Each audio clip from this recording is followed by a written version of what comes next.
Bom, gente, boa tarde. Vamos começar então hoje a atividade de novo. E de novo a gente vai ter o Fernando hoje para falar para a gente aí sobre prognóstico de doenças graves, tá? Fernando, muitíssimo obrigado. Uhum. Tá ótimo. O pessoal tá me vendo, né? Imagina. Tá ok. Boa tarde a todos. Obrigado, professor, pelo convite. E nós vamos estar falando de algo que afeta todos nós, principalmente em medicina intensiva. Qual o paciente que a ciência nos mostra de que, mesmo que a gente faça intervenções invasivas, infelizmente a mortalidade vai ser alta? Como a gente sabe, mortalidade é difícil de prever, é algo super assim complicado, mas tem muito estudo e até ferramentas clínicas que a gente pode usar. Então vou falar de algumas delas hoje. Vou falar, como eu sou geriatra, vou estar focando bastante em doenças graves em pacientes idosos. Algo que sempre ajuda é saber o status funcional status funcional do paciente antes da internação. Eu vou mostrar um pouco dos estudos que correlacionam o status funcional com mortalidade e também mostrar que, às vezes, less could be more, menos intervenções podem ser, até ter um impacto positivo na mortalidade de pacientes, tá? Nós temos um problema no Ocidente. A morte, muitas vezes, associada com o medo e a expectativa do julgamento final, né? Nós somos um país católico. Eu lembro lá atrás, a minha avó italiana, católica, apostólica romana, falava assim: se você ler a revista Playboy, isso é um pecado. Aí, se for um pecador, quando você morrer, você vai para o inferno. E é muito interessante de que todos nós vamos morrer algum dia, mas se você cresceu nessa cultura de que a morte é um julgamento final, quem de nós não é um pecador? Quem de nós nunca fez nada errado? Então, muitas vezes, não somente tem o medo da morte, mas tem o medo de que tudo que você fez de errado vai vir. E acho que isso permeia muito os pacientes. E nós, médicos, não necessariamente estamos preocupados com a parte religiosa, mas é algo importante estar ciente para os pacientes, mas também nós médicos, quem foi para a medicina para ter seu paciente morrer? Eu certamente não. Então nós vemos a morte como inimigo, mas a mortalidade é 100%, né? Mas como sociedade, isso acho que não nos ajuda nem como médicos e nem como pacientes, né? E eu mudei muito, acho que, a visão da morte quando morei no Japão há um tempo. Eu lembro que um, um homem que eu conheci, ele era um kamikaze que tinha sobrevivido. O que aconteceu? Ele estava lá no avião, no Pacífico, acabou a gasolina dele, caiu no mar, os americanos resgataram. Qual foi a minha visão como ocidental? Eu falei, que sorte, o cara sobreviveu, era para ter morrido. Interessante que a sociedade japonesa o via como um fracassado. Ele não serviu o país dele. Uma coisa meio de fanático, talvez para nós, mas é interessante que em muitos países, no Japão certamente, a morte é parte da vida e até existe uma certa honra em morrer. Eu sou mestiço de japonês, como você pode ver pelo nome. Uma das minhas grandes influências foi meu avô, que viveu até os 99 anos. Eu vou falar um pouquinho dele também. E ele veio para o Brasil porque uma das coisas que ele sabia, as pessoas não sabem, mas tinha um grupo grande de japoneses que não acreditava que o governo militar japonês estava indo no caminho certo. Ele tentou fazer oposição. Eu lembro que esse trem perto da vila dele, que passava o imperador, todo mundo tinha que se curvar e ele recusou-se. Queriam prendê-lo, mas era uma família de samurais, gente, tem 750 anos, tem até uma espada lá que está com meu pai, que vai vir para mim. Uma tradição, deram um jeitinho e mandaram ele para o Brasil. Ele chegou no Brasil e ele continuou escrevendo em jornais. Foi muito interessante falar, olha, o Japão está, principalmente quando já estava derrotado, tinha um grupo de japoneses fanáticos aqui no Brasil que tentou assassiná-lo, que falava que ele era um traidor, que falavam que a derrota do Japão era fake news, o Japão estava ganhando. Tentaram assassiná-lo e ele continuava escrevendo no jornal.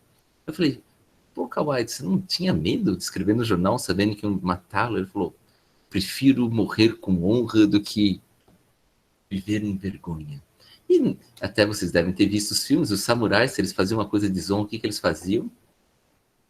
seppuku, harakiri, suicídio, né? Então, muito interessante que no Oriente a morte não necessariamente é um inimigo, ela é parte da vida.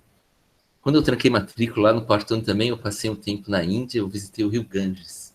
Era muito interessante que pessoas do mundo, da Índia inteira, economizavam, chegavam lá para rezar, e a religião deles dizia que se eles morressem ali no Rio Ganges, as cinzas fossem, eles iam quebrar o ciclo de sofrimento. Se fosse um paciente lá e falasse, olha, você está numa situação aí terminal, você quer ir para uma UTI, você quer para tentar prolongar a sua vida, falou, você está louco? Eu esperei por isso pela minha vida inteira. Eles não viam a morte como necessariamente uma coisa ruim, mas como uma oportunidade de crescimento espiritual. E foi algo que acho que certamente me influenciou como paliativista. Cheguei eu lá na Harvard como residente, eu dava esses plantões no Hebrew, era uma casa tipo um nursing home, um asilo, né? Uma casa de longa permanência, 750 leitos, e eu cobria por telefone. Era um plantão muito maligno, e as ligações não paravam. Essa era uma delas, né? Paciente de 92 anos, Parkinson's, DPOC, ICC, tosse, febre, taquipneico, hipóxia. Aí o filho, um engenheiro de MIT, chegava, qual que é a probabilidade de sobreviver uma internação no UTI? Qual que é a mortalidade esperada em 3 meses de um paciente idoso com um monte de comorbidade no UTI? 25, 55, 75 ou 90%? Esse é um estudo de um dos professores meus lá, geriatra e intensivista também, na Harvard, 55% dos pacientes morrem em 3 meses. Isso quer dizer que uma das melhores TIs do mundo, com todos os recursos, com profissionais excelentes, mesmo lá as pessoas morrem. Mesmo que você sobreviva à internação, a mortalidade em 3 meses segue imensa. Isso quer dizer que você não deve internar o paciente TI? Não. Você pode até internar, mas isso quer dizer que talvez valha a pena discutir isso com a família? Certamente, né? E a gente pode discutir qualidade versus quantidade de vida, lembrando que mortalidade com certeza aumenta com idade e comorbidades. Outro paciente chegava lá, 88 anos, demência avançada, né? Como que a gente define demência avançada? Vou falar um pouco disso depois, mas paciente que está acamado, incontinente, incapaz de comunicação verbal, pouca ingesta oral e nem com quadro febril, pneumonia aspirativa. Pacientes com demência, eles não morrem da demência. Frequentemente, o evento terminal é uma pneumonia aspirativa. A esposa chegava e falava, doutor, ele está sofrendo, vamos chamar os cuidados paliativos. É um filho e um advogado internado. Lá, algo que define a minha prática médica é o medo do processo. Então, principalmente quando tem um advogado, a gente tem que ficar super esperto, né? Aí quer falar, sabe, do prognóstico. Qual a mortalidade em 6 meses de um paciente com demência avançada? 20, 30, 50, 70%? O que vocês acham? 50%. Então, o que é interessante é que não é mesmo não é 100%, ou seja, o paciente pode sobreviver, mas geralmente ele vai ter uma queda de status funcional mesmo que sobreviva, mas a mortalidade é imensa. Então, o começo do fim, muitas vezes, é uma pneumonia aspirativa e também problemas de ingesta oral. A gente pensa, infecção, antibiótico, hipóxia, oxigênio, mas muitas vezes, eu concordo, antibiótico, oxigênio, tudo bem, mas também eu diria que discutir com a família, que isso pode ser o começo do fim, o quanto invasivo será que a família gostaria que a gente fosse, o quanto que o paciente, se ele estivesse acordado, gostaria de que tipo de tratamento ele gostaria ou não. Como a gente sabe, ser entubado e ir para uma UTI não é uma coisa fácil, né? É uma carga, assim, é uma coisa muito desconfortável. Vamos falar então de prognóstico. Se seu avô tem 82 anos, hipertensão, insuficiência cardíaca avançada, agora com pneumonia, insuficiência respiratória, né? Você entenderia ele na UTI caso a chance de sobreviver fosse 25, 50, 75 ou 90? Ou talvez depende. A minha resposta é depende. Acho que muito, eu vou dar um monte de números, eu quero deixar muito claro que não é somente por números, a medicina é uma combinação até eu escrevi um artigo com o Daniel Forte, posso mandar um link depois, mas a gente falou que parte da determinação de possíveis cuidados é qual a mortalidade esperada, o que a ciência diz, mas depois a gente tem que ver quais são os valores da família. Algumas famílias querem prolongar a vida a outros custos, outros não. E a resposta final vai ser, depende de qual que é o objetivo da família. Você quer qualidade de vida? Depende da mortalidade. Você não precisa mandar o paciente. Foi super interessante, eu estava passando visita com os dados paliativos hoje de manhã, tinha um paciente que até não tinha uma doença terminal, mas está com Covid, hipóxico, e nos valores dele ele não quer ser entubado. Lá nos Estados Unidos é super, assim, nem tem o que falar, olha, se ele entende os riscos e benefícios, você não vai ser entubado, você vai morrer, mas você está ok com isso? O paciente tem o direito de recusar tratamentos invasivos, que é o valor dele. Aqui a gente tem uma tendência um pouco mais paternalista. Não tem doença de base, ele pode sair, vamos dar o proteína. Mas acho que o nosso papel não necessariamente é mandá-lo para o ou não, mas é discutir, olha, eu acho que você pode sair, eu até recomendaria mandar, mas respeito se não quiser, contanto que você entenda que isso é uma situação de vida e morte, né? Envolve o paciente ter capacidade. Algo que a gente usa bastante lá é o e-prognosis, o Eric Rudera, um geriatra fantástico, professor lá da UCSF, ele fez uma compilação de um monte de estudos, aí você tem uma calculadora, né? Então você começa, vamos ver esse meu avô aí, hipotético, que eu coloquei ali. Ele vem de casa, então você pode vir de casa, ou ele vem de uma casa não permanente, ou ele está no hospital, então ele está internado. Então vou colocar aqui, hospital. Aí você coloca, não dá para ler bem, mas assim, qual que se ele é homem ou mulher, se ele tem, quais são as atividades da vida diária, qual que é a creatinina, qual que é a albumina, qual que é a sua best guess. Por que eles colocaram isso? É interessante que nós médicos, subjetivamente, nós temos uma tendência a saber, a gente chama de surprise question. Você estaria surpreso se o paciente morresse em 6 meses? Ela tem valor preditivo. Temos um grande problema. Tem um monte de literatura, eu não coloquei aqui nessa aula, mas que médicos, o que vocês acham? Que eles superestimam ou subestimam a mortalidade? Eles subestimam. E uma coisa super interessante, quanto maior o envolvimento emocional do médico, maior a chance dele errar e superestimar. Ele vai viver 1 semana e ele achou que era 1 mês, por exemplo, né? Tinha um estudo super interessante de pacientes oncológicos que eles falaram, qual que é a sua... quanto que você acha que o paciente vai viver? E perguntaram para o técnico de radioterapia, enfermeiro de radioterapia e oncologista. Adivinha quem foi o pior valor preditivo? O médico. Sabe quem foi o melhor? O auxiliar. Às vezes, assim, lembrar que a surprise question, ela tem valor preditivo, mas a gente tende principalmente a gente vai no envolvimento pessoal, a gente tende a dar mais tempo do que o paciente tem. Aí, por exemplo, esse paciente coloquei, né, um idoso com sepsis, insuficiência cardíaca, 64% de mortalidade humana. Lembrando, alguns pacientes podem ver isso como péssimo, nossa senhora, muita gente vê, outros podem ver, 36%, pode ser que seja eu, mas eu gosto de usar esses números, não como assim, vai oferecer o tratamento ou não, eu gosto de usar esses números para guiar a minha discussão de objetivo de cuidados. Olha, infelizmente, é uma chance muito grande que mesmo que a gente faça isso, que ele venha a falecer. Não é 100%, mas as chances são grandes. Baseado nisso, quais seriam seus valores? E quanto menor a mortalidade, eu diria que mais invasivo você pode oferecer em ser. Quanto maior a mortalidade, talvez menos invasivo faz sentido. Lembrando que sempre temos que contar com os valores da família. Então, eu gosto de usar calculadoras para ajudar quais pacientes precisam ter uma conversa, mas, como eu disse aqui, um paciente pode dizer 64, pode ser péssimo, outros falam 36. Até interessante, o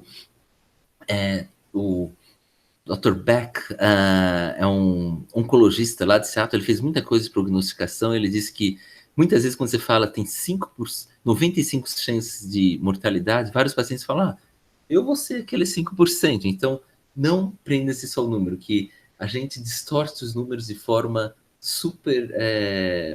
a gente super gosta de distorcer, até tem evidências que quando você fala 50%, o paciente sempre superestima também. A gente quer acreditar que as coisas estão melhores. Uma coisa que eu sempre até coloco no papel, eu ajudo muito nas discussões, quais são as curvas de mortalidade? A gente pensa que a gente está vivendo e vai morrer assim. Isso é tipo 5% das mortes no mundo moderno. A morte súbita. Então, se você tem aquela expectativa de, eu gostaria de morrer no meu sono, pode ser que vai acontecer, mas a maior parte de nós, infelizmente, vai ou ter esse declínio com câncer, que a hora que você começa a ter um declínio funcional, eu vou falar um pouco disso, a mortalidade infelizmente aumenta muito. Esse é um grande preditor em pacientes de tumores sólidos. E mais de 70% das mortes, na verdade, piorou, melhora, mas não volta para o estado funcional melhor. Piorou, internou, não volta para o estado funcional. Então, eu sempre falo das minhas reuniões familiares, seria ótimo, gostaria muito de dizer que sua mãe, a sua avó, ia voltar para onde ela estava antes dessa internação. Infelizmente, a medicina consegue prolongar a vida, mas a funcionalidade, muitas pessoas diriam que a qualidade de vida está ligada à funcionalidade, vai perder. Isso ajuda muito que é um visual, né? As pessoas, todo mundo, muitos pacientes têm, ou familiares têm essa expectativa de que o paciente vai voltar ao que ele é. Infelizmente, não. A gente está vendo muito isso com pacientes crônicos, né? Eu vejo paciente que sobrevive ao UTI, mas ele fica traqueostomizado, gastrostomizado, vai para a unidade de longa permanência.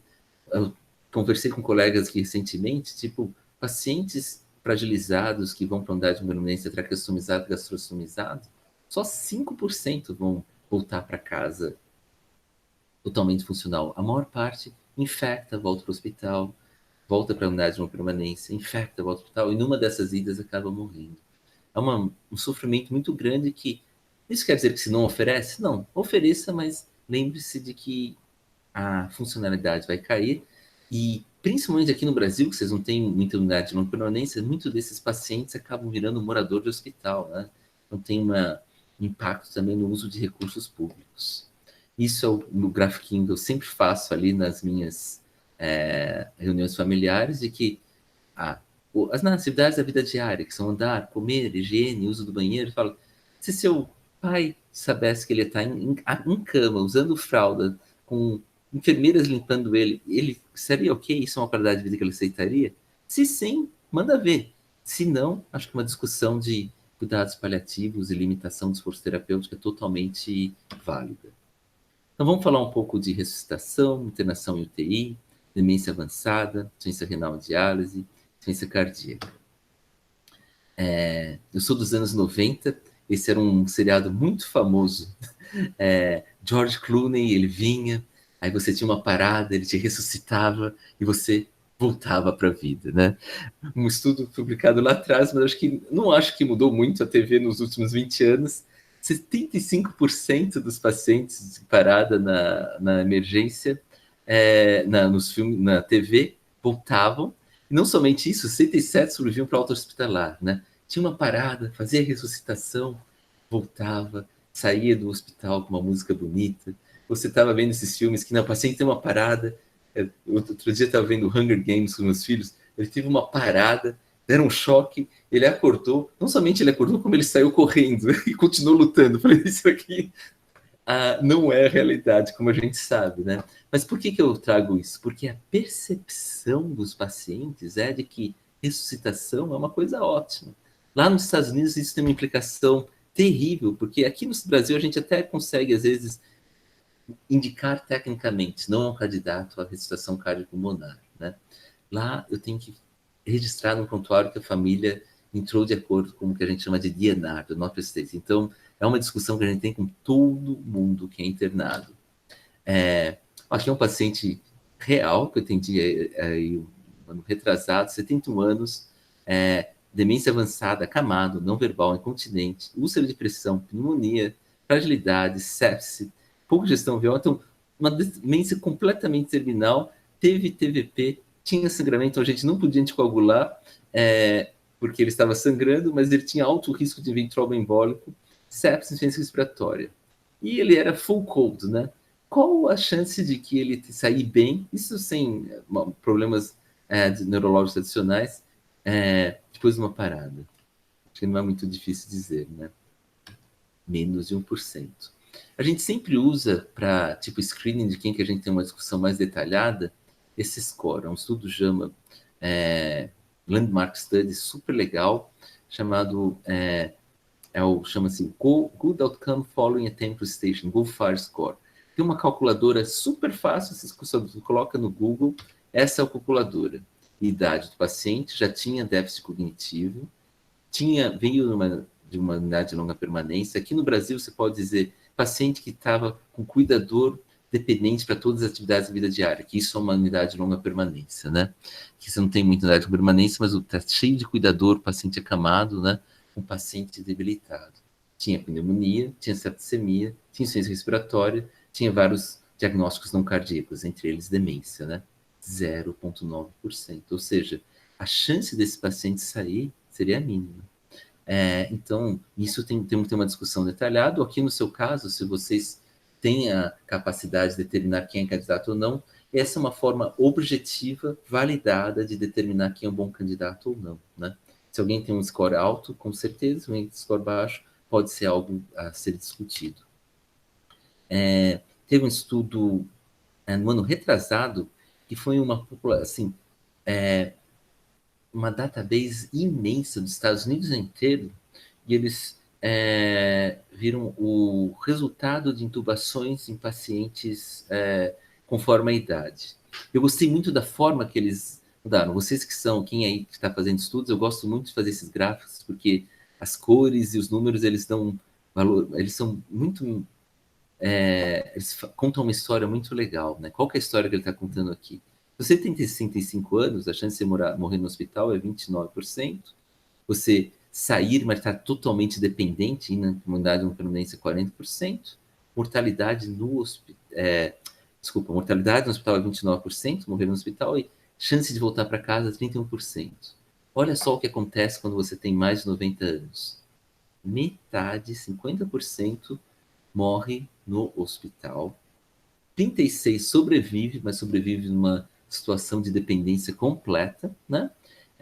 Indo para, na unidade de permanência, e só 14% sobrevive. Então não quer dizer que todo mundo vai morrer. Tem aquele paciente que era um DPLC retentor que você conseguiu ventilar, ou ICC que você deu uma diurese que saiu bem, ele tinha um status funcional bom, mas infelizmente 86% vão ter sequelas razoáveis, né? Então, e principalmente lá que a gente tem uma cultura de autonomia, de independência, quando eu mostro esse gráfico para as famílias, muitas famílias falam: oh, não, meu pai gosta dele que ir para casa, às vezes está sem mal, e fora que você vai passar por uma internação com procedimentos invasivos, muitos familiares dizem: obrigado, dá antibiótico, dá soro, dá oxigênio, mas se precisar ser entubado, eu não quero. A gente coloca DNR, do not resuscitate, DNI, do not intubate, no prontuário. Então, acho importante dizer que a idade per si não é uma razão válida para internar no TI. Tem alguns países que são meio radicais. Um amigo meu trabalha numa província remota lá do Canadá, e acima de 80 anos eles não internam no TI. Eu falo, pô, aqui é meio radical.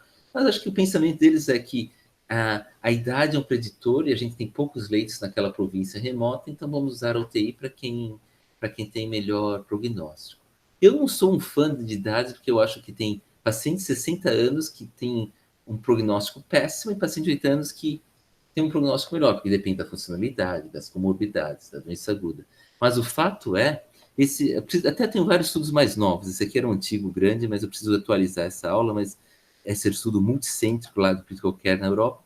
Nas UTIs da Europa, 55% dos pacientes morreram em 6 meses. Quer dizer que, mesmo no mundo desenvolvido, você pode sobreviver à UTI, mas você tem uma mortalidade super grande em 6 meses, 50% mais ou menos.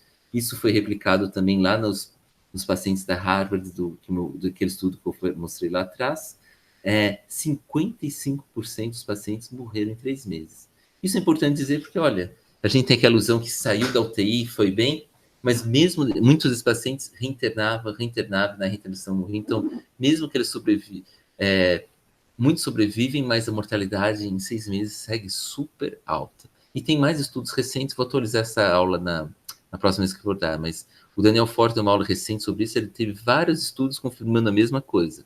Não quer dizer que a idade é um fator isolado que você vai mandar para o TI ou não, mas infelizmente a idade ela é um fator preditivo independente da mortalidade no TI.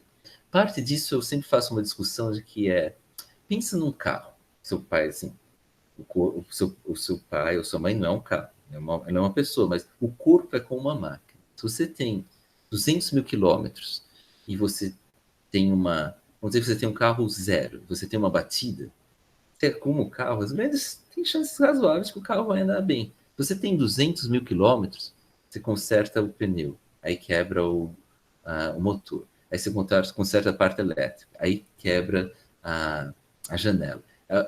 Muitas vezes é o que a gente chama de como se fosse um castelo de cartas. Um paciente fragilizado, você vem com uma coisa, você acerta aquilo, mas aí outra coisa acontece. Acertou a parte respiratória, vem com insuficiência renal.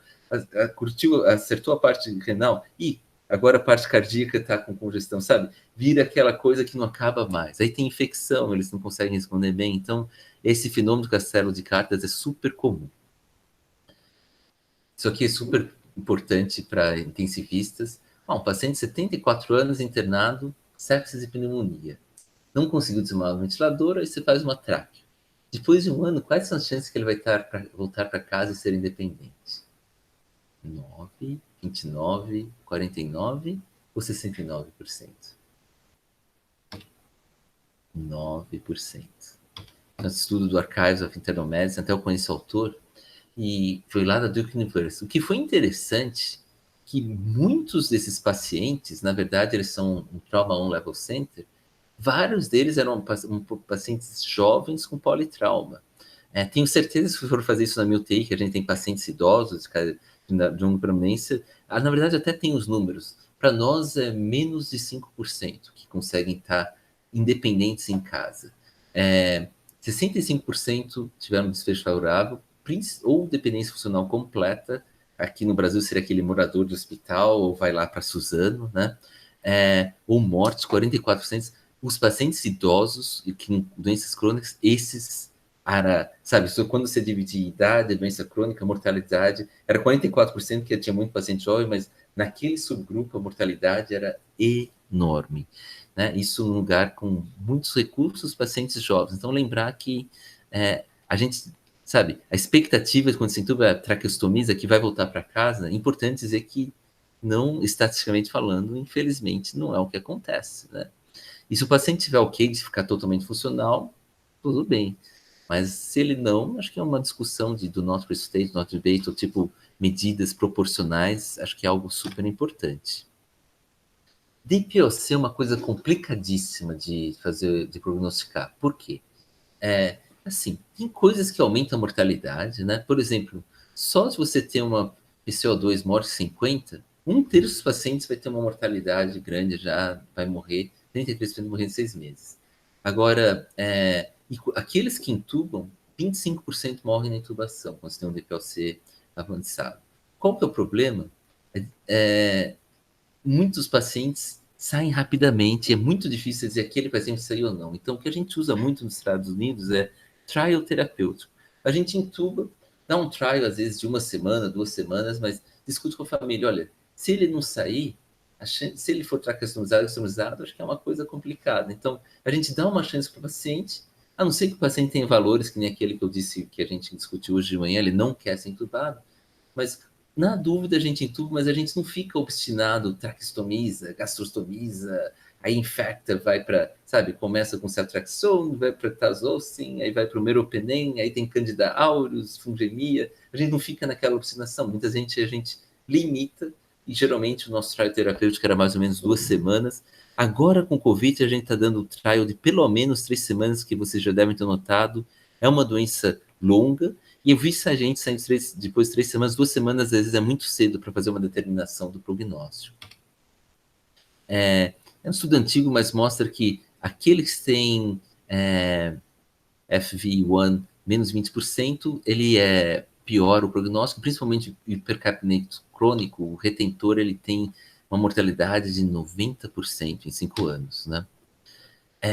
A National Hospice é um programa do Medicare, eu vou falar um pouquinho dele depois, para pacientes com doenças avançadas, terminais, mortalidade alta em 6 meses, né? Para DPOC, é um paciente que tem dispneia incapacitante em repouso, aumento de internações hospitalares, se você tem 1, 2, 3 internações. Em inglês a gente chama que aquele frequent flyer, né? aquele que tem um cartão de milhagem do hospital, ele vem cada uma vez por mês. Hipoxemia em repouso, dependente de oxigênio, com certeza aumenta a mortalidade, retentor também. Outras coisas que influenciam no prognóstico é perda de peso, aquele paciente emagrecido, principalmente perda de peso, mais de 3% do peso corporal, taquicardia, corpo pulmonar, né? FEV1 menos de 30%. Lembrando que isso aqui não é uma cartilha de que faça ou não faça, ela é uma cartilha mais de que, isso aqui é só para eu guiar que esse paciente tem que discutir mais com a família, né? Eu vou disponibilizar esses slides para o professor Marcelo e também acho que a gente vai deixar essa aula depois para o YouTube, mas acho que é bom vocês terem cartilhas. Você pode só ir online, tem National Hospice Guidelines, ele tem várias tabelas clínicas. Eu gosto delas porque elas não são tanto de calculadoras, elas são mais assim clínicas. Apesar que hoje em dia, com tantas calculadoras médicas, a gente pode usar, né? Na UTI a gente pode usar o SOFA, como vocês sabem, o Apache e outros. Demência avançada, aquele estudo que eu mostrei lá atrás, aquele paciente que tem pneumonia, episódios febris, está com disfagia aspirando, aumenta a mortalidade. 47% para pneumonia, 45% para febre, 39%. Então, tipo, entre 40%, mais de 40%, quase 50%, para só aquele paciente que veio com uma pneumonia aspirativa. E aquilo que eu falei, né? A gente está naquela... pneumonia, vamos tratar, mas lembrando que esse paciente não é se ele vai ter outra pneumonia, quando ele vai ter outra pneumonia. Não preparar a família para isso, que às vezes ele sai da primeira, mas não vai sair da segunda ou não vai sair da terceira. A gente usa o FAST, tem lá online facilmente o que é o FAST, mas eu gosto de pensar, quando nós somos bebês, a gente anda? Não. A gente se veste? Não. A gente toma banho sozinho? Não. A gente a gente controla urina e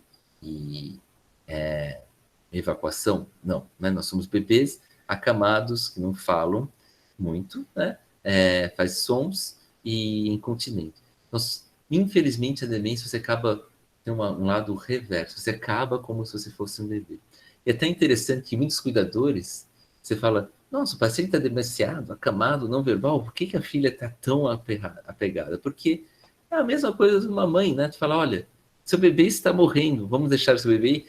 É uma reversão do papel. O filho vira mãe, ele cuida do bebê e o papel da vida que ele se identifica é cuidar daquele idoso dependente, e assim que aquele idoso morrer, aquela pessoa vai perder aquele papel que é o trabalho dele pelos últimos anos. Então, só para respeitar, mas quando o paciente dependente, principalmente se tiver pneumonia aspirativa, sepsemia ou úlcera de pressão, a mortalidade é imensa. Ou se ele já não consegue manter ingesta VO.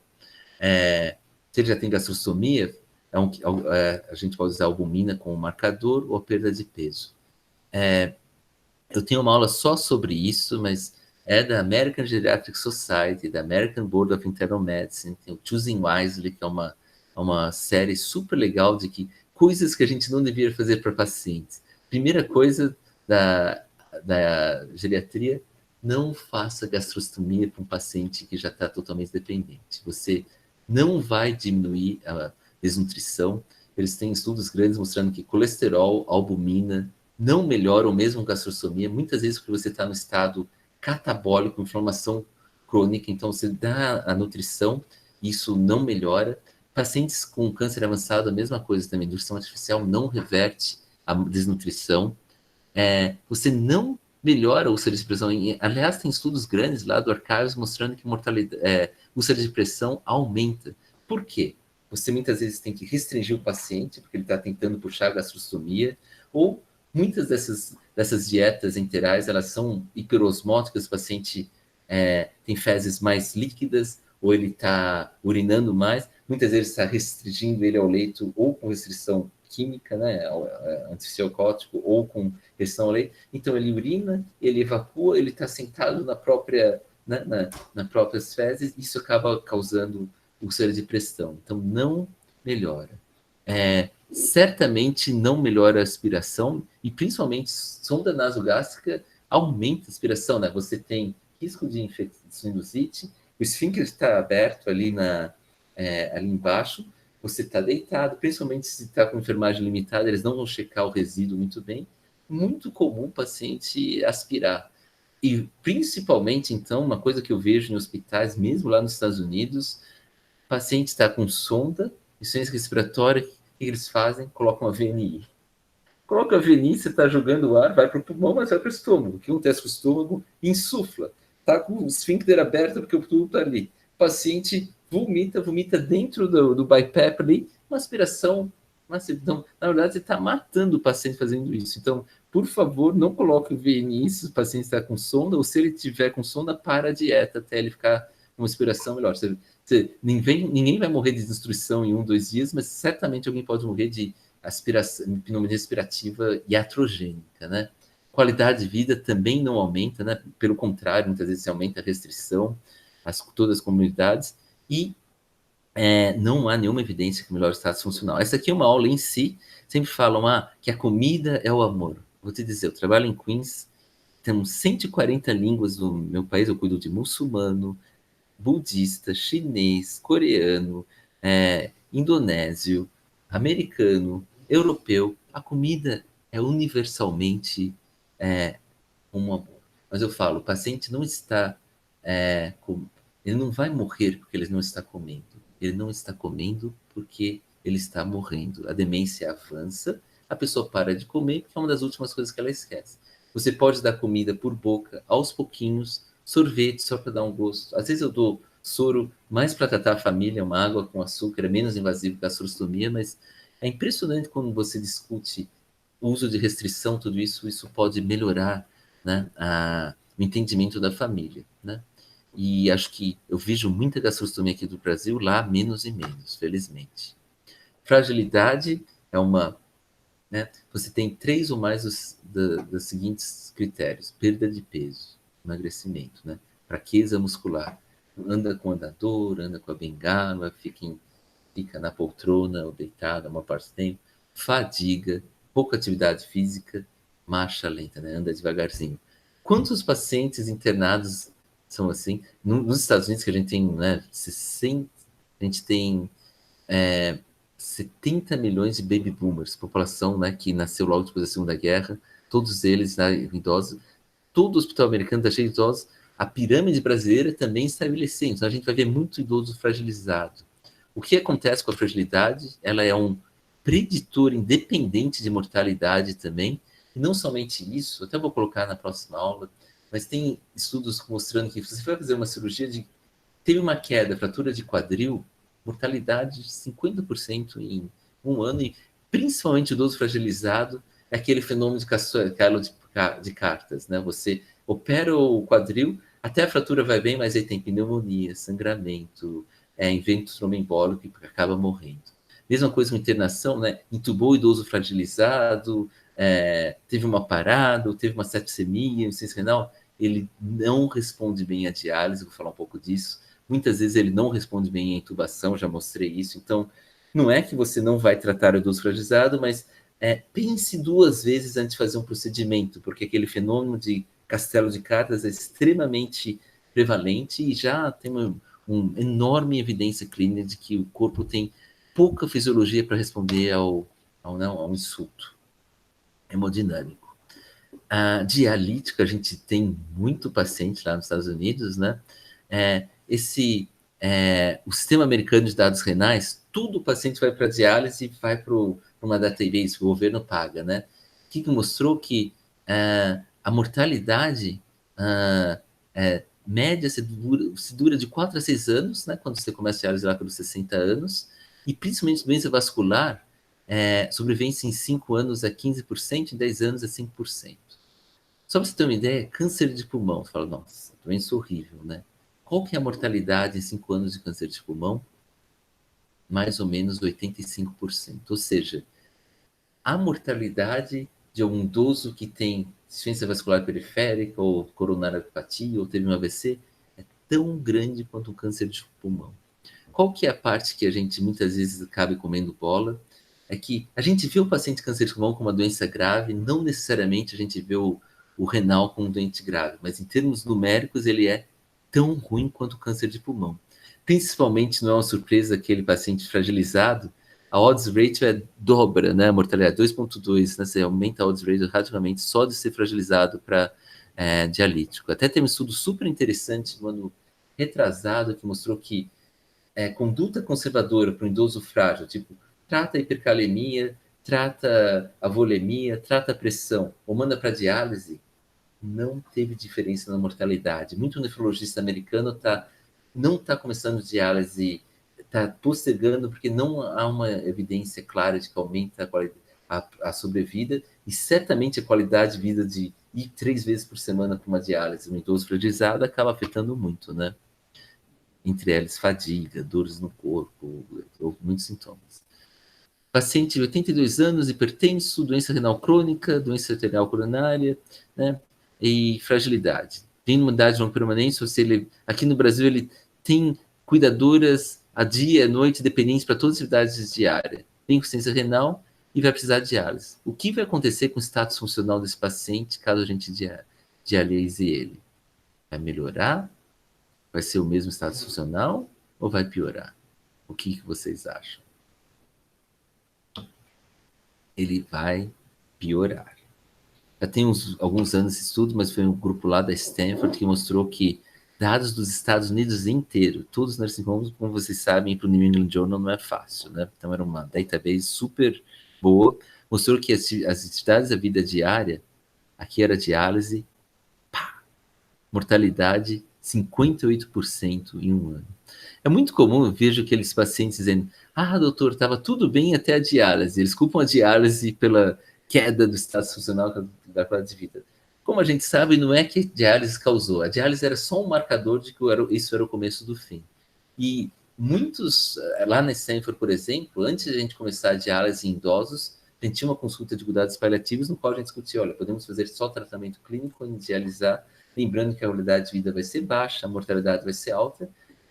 Muitos pacientes dizem, doutor, fica em casa, me dá remédios, eu não quero fazer diálise, se tiver que morrer, deixa eu em paz. A gente fazia lá o DNR, mas não é que a gente não tratava o paciente, a gente tratava a hipercalemia, tratava a pressão, fazia o cuidado básico, e muitos estudos estão vindo mesmo depois desse, mostrando que uma conduta conservadora pode ser melhor para esses pacientes idosos. Então, eu vou falar bastante disso nessa aula. Less could be more. Menos intervenções pode ser mais qualidade de vida e, às vezes, até mais quantidade de vida.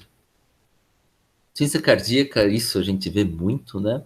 Coisas que já aumentam a mortalidade. Só de você ter uma internação lá no Incorporo ICC descompensada, triplica a mortalidade. Quanto mais internações, maior a mortalidade. Claramente, a fração de ejeção é pior, né? Isso tanto mesmo para você colocar o desfibrilador e ventrículo assistido, né? Quanto maior a fração de ejeção, maior a mortalidade. Hipotenso dobra a mortalidade em um ano. Frequência cardíaca, taquicardia duplica a mortalidade também. Hiponatremia, anemia, creatina elevada também. E o status funcional, que é um marcador tão forte em tantas doenças, né? Não é diferente na doença cardíaca. O critério de hospice, quando a gente manda para esses cuidados paliativos exclusivos em casa, domiciliares, é que ele tem classe 4, recebendo tratamento otimizado. A gente usa como tratamento otimizado, por exemplo, você internou, recebeu o seu inibidor de ECA, seu beta-bloqueador, seu diurético, e mesmo com isso você ainda está com disciplina importante, mau sinal. Fração de ejeção menos 20%, arritmias sintomáticas, parada, história de parada, HIV, AVC, 5 dias de internado. A gente também está usando mais e mais, a gente está pegando muito paciente com, Marcelo, Erlvetter, ventrículo assistido, esses pacientes são um horror, porque eles têm muitas vezes AVCs imensos, começa a ter complicação. Então, antes de colocar um ventrículo assistido, a gente tem vários serviços que a gente já faz uma consulta de cuidados paliativos, hope for the best, vamos ter esperança que você vai ficar bem, vai ser que nem lá o Dick Cheney, que era o ex-vice-presidente dos Estados Unidos, voltou para a funcionalidade total, mas prepare for the worst. Tem muito ventrículo assistido que não dá certo. Ou mesmo aqueles pacientes que vão para transplante, muitos acabam morrendo na fila de transplante, né? Então é uma coisa muito chata. Importante lembrar. Não é uma surpresa que fração de ejeção, menor a fração de ejeção, maior a mortalidade. Câncer de pulmão avançado. Ele quer ir para um ensaio clínico, né? Um randomized trial, lá no Memorial Sloan Kettering. ou no MD Anderson, aí, o que vai ser a primeira pergunta que o Sloan Kettering Cancer Center ou MD Anderson Cancer Center vai perguntar antes de colocar ele no estudo? Qual que é a sua albumina? Qual que é a sua localização do tumor? Qual que é o status funcional ou qual a sua idade? A primeira pergunta é qual é o seu status funcional. A gente usa muito o ECOG. Eu gosto do ECOG porque ele é muito simples. A partir do momento que você... Se você é um 2, você ambula, você tem um autocuidado, mas você não faz grandes trabalhos, mas você está fora da cama ou fora da poltrona mais de 50% do tempo, você é um bom candidato para químio e radiação e interferências oncológicas. Você tem ECOG 3, ou que nem um paciente que eu internei ontem lá nos cuidados paliativos, acamado, não totalmente dependente de suas atividades, esse não é um paciente candidato para quimio paliativa ou mesmo radiação, com algumas exceções, por exemplo, compressão medular, e ele é um candidato para o hospice, para cuidados paliativos exclusivos. E mesmo o paciente que tenha mais de 50% do tempo acamado. Foi super triste, esposo de uma amiga minha, médica, foi lá para o MD Anderson, ele era médico, queria entrar no ensaio clínico e falou, olha, meu status funcional está ruim, não me aceitaram. Por que eles não aceitam? Porque eles são espertos, eles não querem que a droga mate você. Na verdade, você dá uma químio para um paciente que está mais de 50% acamado, muitas vezes acaba matando o paciente. E cansei de ver paciente que morreu logo depois da infusão, muito triste. E então, capaz de autocuidado limitado, confinado na cama ou cadeira, não é candidato a ensaios clínicos, e isso está mudando muito agora com esses biológicos, agentes, target agents, mas para tumores sólidos, a média é de algumas semanas a 3 meses. Depende. Câncer de próstata, câncer de mamas, pode viver com câncer metastático por anos, às vezes até, ovário. Agora, pulmão, refratário, pancreático, glioblastoma, esses é menos. Então, lembrando que não são todos os cânceres são iguais, né? Essa é a curva de morte tradicional para tumores sólidos, essa é a curva de morte para pacientes com doenças crônicas. Esse é um estudo que meio que assim, é um landmark study de cuidados paliativos. Eu conheço até o Craig, ele é muito amigo meu, ele estava no Mass General, agora ele é chefe da Columbia. O que eles fizeram? Um grupo de pacientes com câncer metastático de pulmão recebeu cuidados paliativos precoces e cuidados oncológicos. Outro grupo recebeu cuidados oncológicos. Viram a depressão, qualidade de vida, transtornos de humor, uso de químio nos últimos 30 dias de vida, visitas a pronto-socorro, hospitalização e mortalidade. O que eles faziam nessa consulta ambulatorial? Tratavam a dor, tratavam a dispneia, tratavam constipação, tratavam depressão e ansiedade, falavam sobre o prognóstico. Isso é um câncer metastático de pulmão, não uma doença curável. Cansei de ver paciente que chegava para mim lá internado. E aí, doutor? Eu sempre pergunto dos cuidados paliativos, o que você sabe da sua doença? What's your understanding of your disease? O que os médicos disseram? Doutor, me disseram que eu tenho câncer estágio 4. Eu perguntei, o que é um estágio 4? Ele falou, é um menor que o 5. Ou seja, ele não tinha a menor ideia de que isso era uma doença terminal. Aí você tem que falar português, não falar medicalês. Isso, infelizmente, não é uma doença curável. Vamos hope for the best, ter esperança que as coisas vão melhorar e que a quimio vai funcionar, mas vamos prepare for the worst. Vamos estar preparados que se as coisas vão piorar. E coisas que a gente fazia, diretrizes avançadas. Quem é a pessoa que faz decisões em sua família? A gente faz um papel. Se tiver uma parada, se você ser entubado, muitos já fazem lá no ambulatório mesmo. Não, quero químio, quero hospitalização, mas se tiver internação, intubação já está determinado, né? Cuidados proporcionais. Acho que eles estão fazendo isso no ICESP, acho muito legal. Ajuda muito quando vem internar aqui, né, para o HC. Importantíssimo acolhimento emocional. Lembrando que o sofrimento não é só do paciente, o sofrimento é da família, do oncologista, muitas vezes. Às vezes o oncologista não está preparado, a família está preparada. Eu sempre, faço acolhimento emocional para os meus colegas oncologistas. Eles desabafam um monte. Porque eu não julgo, eles falam, olha, doutor X, adoraria dizer que a quimio é ótima, mas eu estou preocupado que o status funcional dele está mal, ele está com consciência renal. O que o senhor acha? Nossa, diagnóstico, ele não está bem. Ele não está bem. Então, assim, eu faço... os oncologistas, eles, acho que é universal isso, nunca vi um oncologista... Os bons oncologistas, eles são super apegados ao paciente, ou são apegados ao seu trial. Nenhum oncologista foi para oncologia para o paciente morrer, né? Então, a gente faz essa... fala que tem um tratamento curável, faz entrevista antecipada, fala quem vai decidir, fala o DNAR, como eu disse, né? Olha o que aconteceu depois dessa consulta ambulatorial. Menos internações, menos visita para pronto-socorro, menos químio, mais encaminhamento para o hospice, que vai para casa com enfermeiras. Eu vou falar um pouquinho depois disso. Tratamento da dor, medicamento hospitalar, não interno. Maior chance de morrer em casa. Se eu perguntar aqui nessa audiência quantas pessoas querem morrer no hospital, no motel, quantas pessoas querem morrer em casa? Muitos de nós vamos dizer que querem morrer em casa, mas as chances são que a gente vai morrer no hospital na sociedade moderna. Então, mas o home hospice é uma possibilidade de morrer em casa nos Estados Unidos. O que aconteceu com a sobrevida desses pacientes? Quem teve menos químio, menos internação, viveu menos? Viveu mais? Ou não teve diferença de sobrevida? O que vocês acham? Eles viveram mais. Viveram 3 meses mais. Se isso fosse uma droga oncológica, isso seria uma droga de milhões de dólares.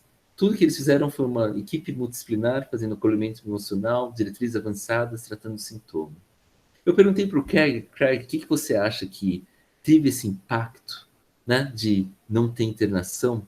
Ele falou, a gente não tinha o power suficiente de estudo para dissecar o que foi, mas a nossa impressão foi de que menos internação e menos quimioterapia tiveram um enorme impacto, porque você internar um paciente fragilizado, imunossuprimido, muitas vezes ele acaba infectando, morrendo no hospital. Se dá químio, você entra para, sepsis, neutropenia. Então, menos intervenções provavelmente ajudaram. E também o controle de sintomas, né? Você está numa descarga enérgica péssima, controlador, às vezes o paciente vive mais porque ele não está naquele estresse crônico que é imunossupressor, né?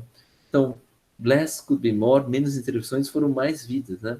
E com uma intervenção ao pouco custo, assim, uma equipe multi, não era uma droga de milhões de dólares. O que é o hospice americano? Quem tem mais de 65 anos tem o Medicare, ou seja, todo mundo tem seguro de saúde. Os Estados Unidos deixa muita gente excluída, mas acima de 65 anos é ótimo. Todo mundo tem um seguro pago pelo governo. Você tem uma doença terminal, foco do alívio da dor e sintomas. Pode ser feito em casa, o home hospice, no hospital, o inpatient hospice. Seria mais ou menos essa enfermaria do quinto aqui, sabe? Cuidados paliativos exclusivos, mas com morfina, com dor. Não é bem hospício, né? É hospice, né? Hospício aqui é traduzir errado, né? E às vezes na unidade de longa permanência. A maior parte é feita em casa e você cuida do sofrimento total, a dor física, você tem psicólogo para dor emocional, você tem assistente social para cuidar dos benefícios, do apoio à família, fazer testamento, ajudar com, né, seguro do governo, a parte financeira espiritual, né? Que extremoção dos enfermos, aquelas crises de espiritualidade, será que isso é um castigo de Deus? E funciona super bem, né? Como eu disse, é uma equipe multi cuidando do paciente e da família em casa, na maior parte dos tempos, né? Então, esse paciente bem internado, falou, não quero mais químio, quero morrer em casa. Ele fala, então, mando ele para o home hospice. O que ele recebe? Ele tem um auxiliar de enfermagem 4 horas por dia, enfermeira e médico uma vez por semana, ou mais se necessário, assistente social para apoio emocional, como se fosse um psicólogo. Já fala, se morrer, qual que vai ser a funerária, o que você quer ser cremado ou não, já deixa tudo acertado, porque isso é um estresse imenso para a família e um gasto econômico. Eu até, na verdade, já fiz minha esposa achou que eu era mórbido, que eu já deixei, quero ser cremado diretamente. Ai, Fernando, você tem 45 anos, agora tem 47. Mas por que você às falou, olha, se eu não falar isso para você, você pode gastar $18 mil, porque vão te explorar na hora que eu morrer e você está emocionado. Se eu deixo esse papel, é um saco de plástico reciclável, me cremam, te dão uma urna, $500. Você economizou $17 mil. Acho que eu vou fazer isso também. Então, principalmente um paciente hospital, já é uma economia, uma dor de cabeça a menos, né? Serviço de capelão, medicação, vem em casa por Sedex, pelo correio, dão um papagaio, a cama hospitalar, voluntário para massagem e apoio telefônico. O que eles gostam disso? Porque a gente diminui a internação. chega daquelas visitas de PS, portam estresse, eles mandam gente para visita no celular da noite, tem uma caixinha com remédios de emergência, morfina sublingual, supositório de benzo, que dá para tratar bem do paciente em casa. E sabe o que é interessante? Que eu coloquei isso porque cansei de mandar paciente para morrer em casa. Aquele idoso que está em delírio, ele vai para casa, começa a comer mais, melhora, né? Então, tem vários estudos mostrando que para pacientes com ICC, câncer de mama, câncer de cólon, câncer de pulmão, câncer de pâncreas, eles viviam 29 dias a mais comparando com pacientes que estavam internados um atrás do outro. Aquele mesmo efeito que a gente viu lá no estudo do New England Journal, né, do Mass General. Principalmente pacientes com ICC, porque a gente tem programas de hospice que eles pesam o paciente em casa, ajustam o diurético, mandam, sabe, colhem a creatinina e o potássio em casa, né? Mede a saturação. Só de prevenir a internação e prevenir a descompensação, os pacientes vivem mais. Não é não fazer nada, não é mandar para casa com morfina. Você faz o seu beta-bloqueador, o seu inibidor de ECA, mas faz tudo isso em casa, diminui a utilização de sistema de saúde, melhora a mortalidade e principalmente melhora a qualidade do paciente. Então, acho que isso, se eu voltasse ao Brasil, era uma coisa que eu adoraria, sabe, melhorar. Eu acho que o Toshio já está fazendo disso, mas está muito limitado aqui no Brasil. Paciente câncer de pulmão, pancreático, cólon, super assim, interessante que pacientes fala, vai para casa para morrer, mas as verdades o paciente vive mais. Uma vez mais, less could be more. Então, olha só, falei para vocês bastante evidência de paciente tem parada, paciente que foi entubado, paciente de demência avançada, insuficiência renal, fragilidade, insuficiência cardíaca, DPOC, câncer metástico, aí você está lá, você é um médico particular e liga, doutor, preciso internar? Qual que pode ser a sua resposta? Olha, se o prognóstico é ruim, o risco de internação muitas vezes é maior do que o benefício. A internação muitas vezes tem impacto negativo na qualidade de vida, e um home care paliativo ou cuidados paliativos bilaterais são excelentes alternativas, né? Meu próprio avô foi muito interessante quando ele tinha 99 anos. O Dante, não sei se você conhece, ele é um cardiologista brilhante, clínico brilhante, na minha turma 79. Ele falou, era uma pneumonia, né? Aí eu conversei com o Dante, eu estava lá nos Estados Unidos, olha, ele falou, vamos internar. Ele, sim, não precisamos fazer nada, assim, não vamos, se parar, parou, mas vamos dar um antibiótico. Meu avô falou assim, estou preparado para o fim biológico, quero ficar em casa. Aí eu falei, putz, grilo. E ele tinha visto um pouco antes, a cunhada dele tinha ficado no Círio 1 mês, aí entubada, com um monte de droga vasoativa, e aquela coisa que é um horror, né? O que a gente faz quando a gente quer desmamar o paciente no ventilador? A gente para a sedação, né? Você tem que ver. Imagina você acorda com um tubo nasogástrico, um tubo orotraqueal, a A-line, né? Linha arterial, intracate, sonda vesical, às vezes catéter retal, sem a sedação. É o certo, né? Você tem que desmamar, mas é uma coisa muito, às vezes a gente pensa, é muito desconfortável. Mas independente da UTI, ou mesmo, pro meu avô, eu lembro que ele dizia, queriam fazer 10, falou, olha, eu tenho 99 anos, todos os meus amigos morreram, eu não consigo mais nadar. O que me importa se é 300 ou se é 100 o açúcar? Me deixa em paz. Chamava, a internação era estresse, porque chamava a enfermeira, ele chamava o chefe de enfermagem, aí no fim não fazia um dress, mas ele detestava, ele estava preparado. Fizemos um home hospice paliativo, ele morreu em casa, com o Dante cuidando dele, meu pai, minha tia, minha avó, e né, permitimos uma morte natural. Foi muito triste, mas era o que ele queria, né? E é uma coisa que talvez a gente possa oferecer mais e mais para pacientes no Brasil. Apesar do mundo ser cheio de sofrimento, o mundo também é cheio do alívio do sofrimento. Essa era uma autora ativista super famosa, que ela foi a primeira pessoa surda e muda a se formar nos Estados Unidos. Ela fez coisas imensas, tipo de acessibilidade e apoio para pessoas com debilitação. Então, acho que existe muito sofrimento, mas nós, no sistema de saúde, temos grandes oportunidades para diminuir o sofrimento dos nossos pacientes. Acho que era isso. Muito obrigado. Posso abrir aí para perguntas ou qualquer comentário, se vocês tiverem.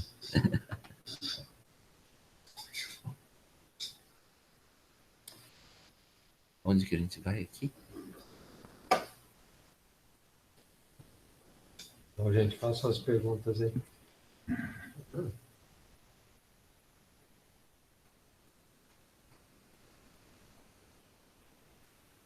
pessoal não gosta de fazer pergunta aqui, né, Marcelo? Nossa, deixa eu só passar lá. Deixa eu só, fica com...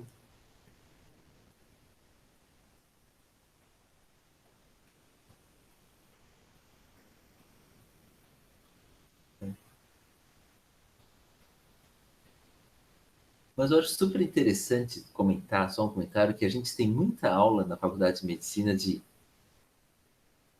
diagnóstico e tratamento. E até da fisiologia, né, da doença. Mas eu olho para trás, acho que eu nunca tive aula de prognóstico, na minha formação inteira. E é algo que a gente lida todo dia. Então, assim, é ótimo diagnosticar, é ótimo tratar, mas é muito bom prognosticar. Não é uma ciência exata, mas acho que falta muito, porque a falta do entendimento prognóstico acaba causando muito problema. Uma coisa complicada. Oi, professora. Mas, curiosidade mesmo. Acho que alguém ia perguntar alguma coisa aí, gente. Pode perguntar. Tudo bem? É a Renata, I4. Obrigada Renata, pela deixa aula. eu só aumentar o volume aqui para o Fernando escutar. Desculpa, eu baixei aqui o volume. Pode falar, Renata. Alô, Renata? Isso, eu tenho que clicar nela. Alô? Eles cortaram, né? Alô, Renata? Dá para ouvir? Agora dá, diga. Pode falar. Muito obrigada pela aula, foi muito interessante e realmente acho que a gente fala muito pouco de prognóstico, que acho que é um dos dados mais importantes para a gente montar o plano de cuidados do paciente. Eu tenho duas dúvidas, na verdade, é mais se tem alguma indicação de uma ferramenta mais rápido para a gente fazer prognóstico de paciente HIV e prognóstico neurológico de paciente pós-parada. Ah, tá. Para o paciente pós-parada, a principal talvez você não tivesse chegado ainda, eu gosto muito do... deixa eu mostrar aqui nos slides. Aqui. Ele é o GoFar Score, né? Good Outcome Following Attempt Resuscitation, né? É um estudo de... Ah, tá. Saiu, tá. Eu vou... calma aí que a gente vai compartilhar a tela de novo.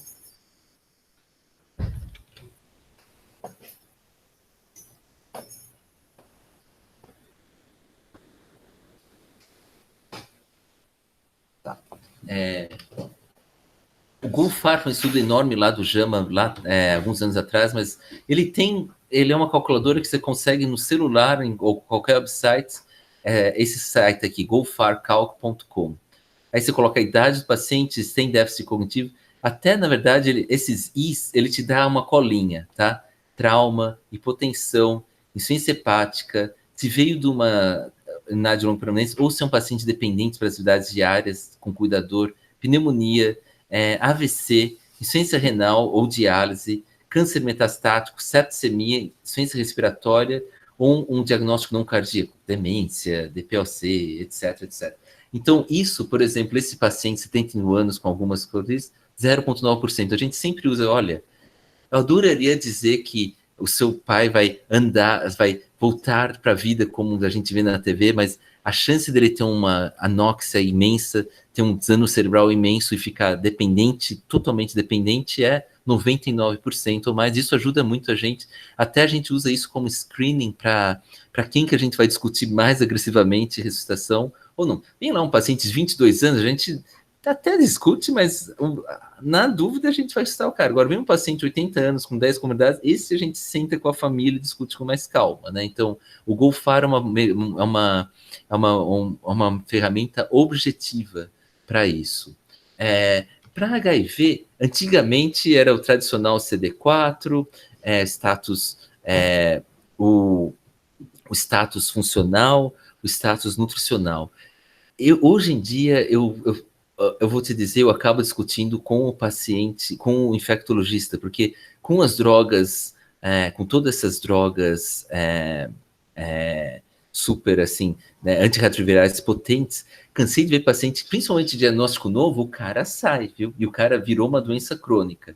Então, acho que é aquele paciente que muitas vezes, o que a gente acaba mandando para o hospice é aquele paciente que é non-compliant, a coisa mais comum. Non-compliant não tem aderência, né? Não adere ao tratamento, porque você sabe que mesmo que tenha drogas ótimas, ele chega internado, né? Problemas neurológicos, né? Principalmente, acaba afetando muito o prognóstico, né? Aqueles pacientes com linfoma, de sistema central, toxoplasmose, e principalmente meningite fúngica tem um prognóstico bem pior. Mas, assim, eu sempre converso com o infectologista, porque se é um paciente que acabou de chegar com um novo diagnóstico, esses podem viver anos, mas se é um paciente que teve falência de antirretroviral, outro que acaba vivendo menos é cardiopatia, mas eu acabo usando meio que os últimos pacientes que eu fiz de HIV, eu usava o HIV mais como um suporte, mas era um HIV que teve um AVC grande, um HIV que tinha uma ICC avançada, um HIV com câncer metastático. Eu raramente hoje em dia, o HIV per si é uma doença terminal, a não sei que aquele paciente que é alcoólatra, a gente tem muito viciado em heroína, que foi 10 vezes para a clínica, mas nunca tomou o remédio, e aí chega na UTI, a gente fala, olha, esse cara aqui, ele está numa situação ruim, né? Mas eu tenho muito cuidado antes de falar HIV. Era uma doença terminal lá atrás, mas não mais. Acho que se o paciente toma os remédios, virou uma doença crônica. Marcelo tinha uma pergunta, né? Uma curiosidade. Uhum. Sim, a minha curiosidade lá nos Estados Unidos, essa história da reanimação, acho que isso aqui é claro para nós todos aqui no Brasil.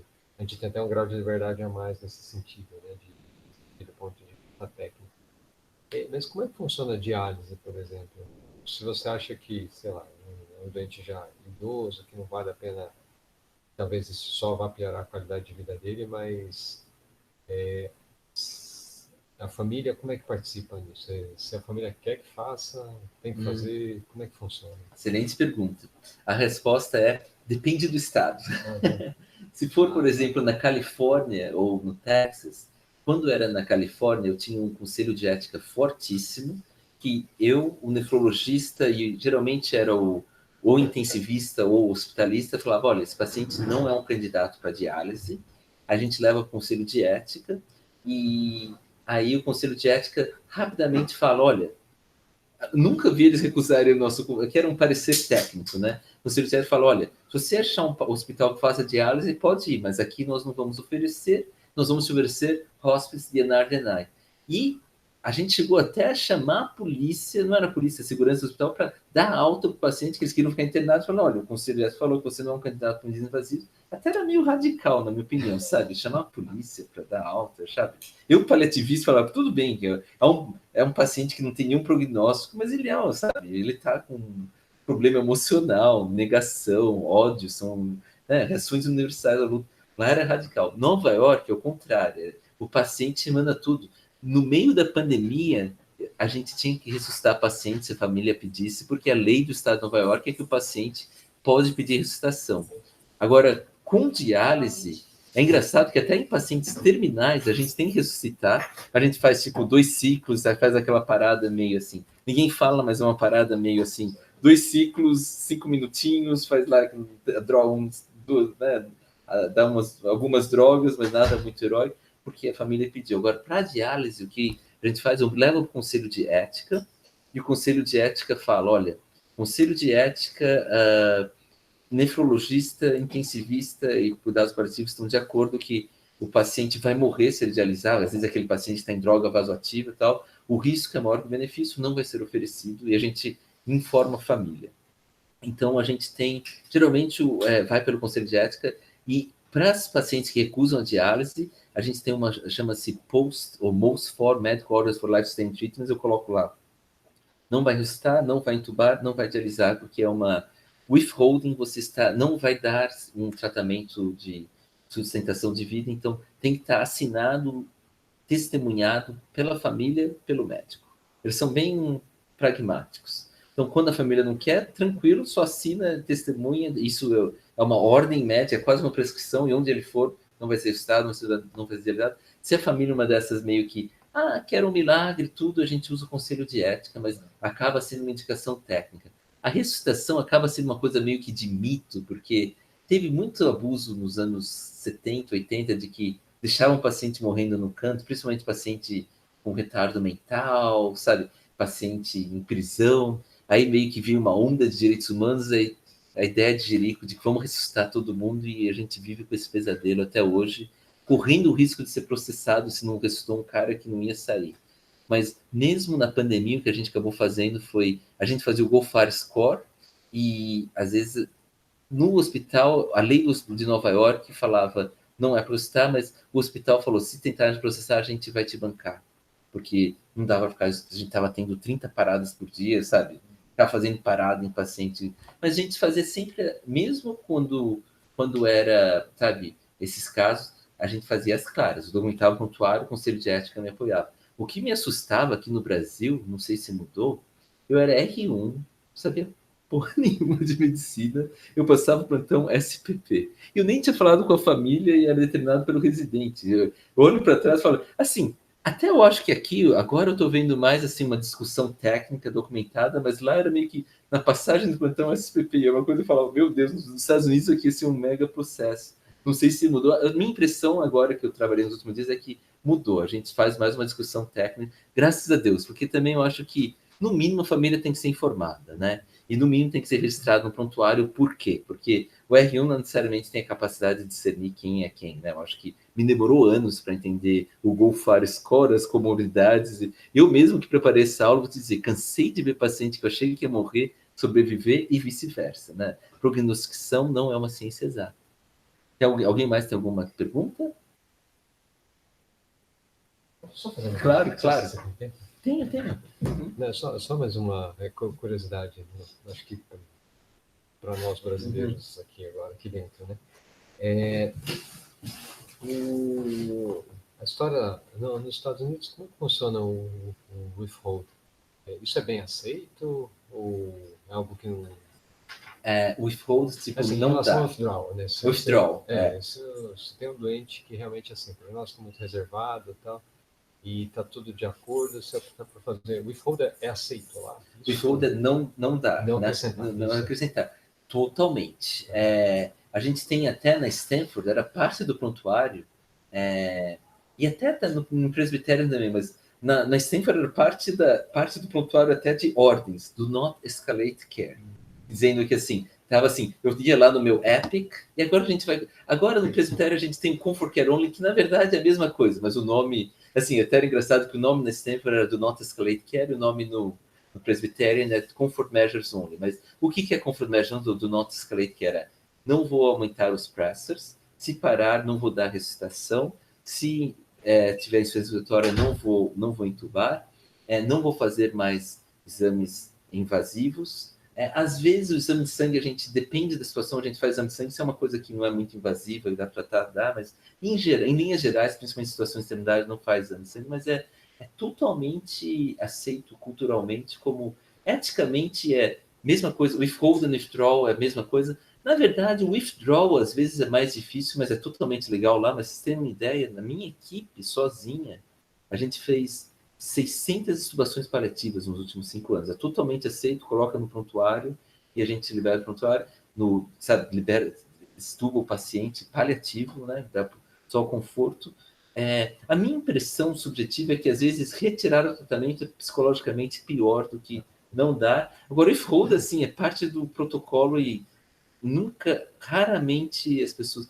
Tem de tudo, né? Tinha um oncologista, uma vez um amigo meu trabalhava no MD Anderson, o paciente teve uma parada, aí o oncologista veio no meio da parada e falou, dá para colocar químio aí na parada? Então, mesmo lá tem aquele pessoal meio fanático, né? Principalmente tem alguns religiosos que veem a preservação da vida como valor, eles acabam impondo os valores nos pacientes, mas lá está mudando muito, a gente tem autonomia e a gente chama de decisão compartilhada. Se a família falou, é isso, beleza. Ou até se o comitê de ética e 2 assistentes falaram, não tem indicação técnica, a gente coloca no prontuário, não vamos oferecer. Até pragmático demais, eu acho que a gente acaba sendo um pouco mecânico, mas funciona, viu? E eu acho que até no Brasil a gente podia se beneficiar um pouco de pragmatismo, porque nós temos recursos muito mais limitados e eu vejo muito desperdício de recursos no sistema de saúde, né? Às vezes, para pacientes não sem prognóstico, a gente está em obstinação terapêutica e pacientes que poderiam melhorar, às vezes estão lá no PS esperando a vaga da UTI, né? Não sei se mudou, né? Mas na minha época sempre faltava vaga da UTI e olhando para as UTIs, talvez a gente podia withhold alguns pacientes para, não somente porque a gente está... quais são os 3 pilares da ética? Autonomia. Ou o que o paciente quer, não quer, a gente discute isso, ou às vezes é o melhor interesse do paciente. Às vezes a gente está causando dor para o coitado do paciente. Do no harm, né? Não prejudicar o paciente. Invadindo o paciente em situação terminal é uma coisa que está bem prejudicando. E distribuição de recursos, vamos distribuir os recursos de forma justa. Então, eticamente falando, você está agindo no melhor interesse do paciente, você não está prejudicando ele e está usando os recursos para a assistência. Então, acho que eticamente também é válido isso e talvez no Brasil a gente fica um pouco demais na obstinação terapêutica, principalmente na iniciativa privada, que às vezes também os médicos estão ganhando, então tem um interesse financeiro. Né? Nos Estados Unidos também isso acontece muito, né? Mas é algo que a medicina moderna podia aprender, na minha opinião. Beleza. Bom, gente, alguma questão a mais aí? Alguém mandou uma coisa no chat aqui, deixa eu ver aqui. Beleza. Ok. Bom, então é isso aí, Fernando. Muito obrigado. Gente, até amanhã estamos aí no mesmo horário, tá? Então, bom apetite aí para vocês, bom almoço.